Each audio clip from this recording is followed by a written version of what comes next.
What's going on, guys? Welcome to another video. Today I'm going to be talking about the Raptors off season and what I think they should do. Um, Number one is to maintain the roster and develop around the young draft pick they're going to be getting. So I'm not going to be talking about the draft quite yet, but I am going to be talking more about the players that they have to re-sign and some of the other big things that they have to do this offseason, given the cap situation. So let's start off with the big one. And I think the easy solution and the easy thing that we have to talk about is re-signing Masai Ujiri, because he's the big piece that gets everything going. Him and Bobby Webster have been crucial in the Raptors' last few seasons of success, and it's widely because of some of the things they've done over the years, like the trade to get Norman Powell, to get OG Anunoby's draft rights, and some of the other stuff they did, like pursuing and acquiring Kawhi Leonard via trade through DeMar DeRozan. That's a huge factor as well. So for the Raptors, keeping Masai Ujiri is the number one thing that they have to do. He's the key to everything that they do, and he's going to be a huge free agent, right? Teams like the Knicks are going to pursue him. Teams like the Bucks are going to pursue him. A lot of teams are going to be trying to get him, and he's going to be the guy that is honestly the big fish from a front office perspective. So re-signing Masai Ujiri is number one for me.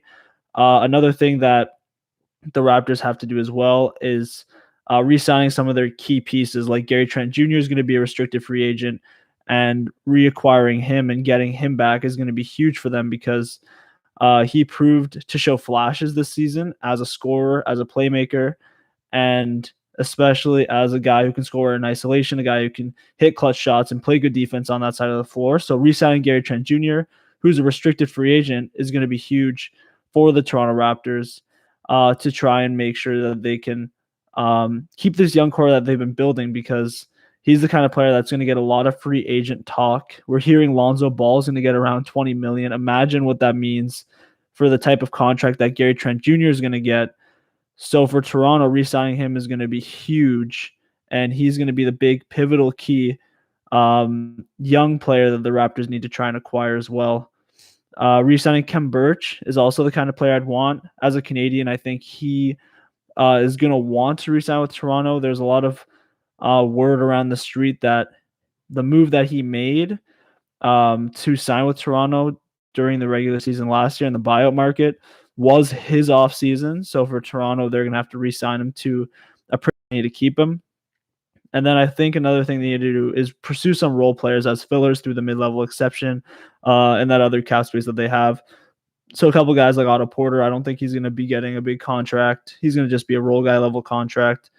So he's the kind of player you could get. Kelly Olynyk is another guy who can help fill out the forward position for Toronto and stack up the odds there for them as well. And then the last thing that they should try and do is sign and trade Kyle Lowry for some type of young package in return.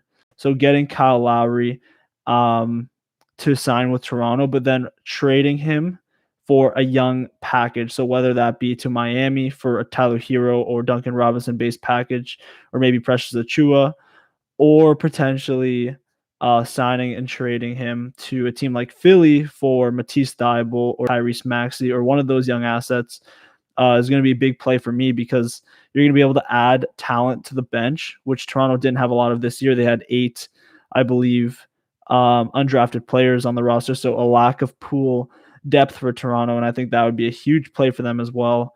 That's honestly the big moves that I think they should make. Number one is re-signing Masai Ujiri. That's the big key thing that I think all this revolves around. Re-signing Gary Trent Jr. to something under $80 million would be huge for them. Signing and trading Kyle Lowry for a trade package, like I said. Re-signing Khem Birch to be a role guy to fill out the 5 spot as a starter.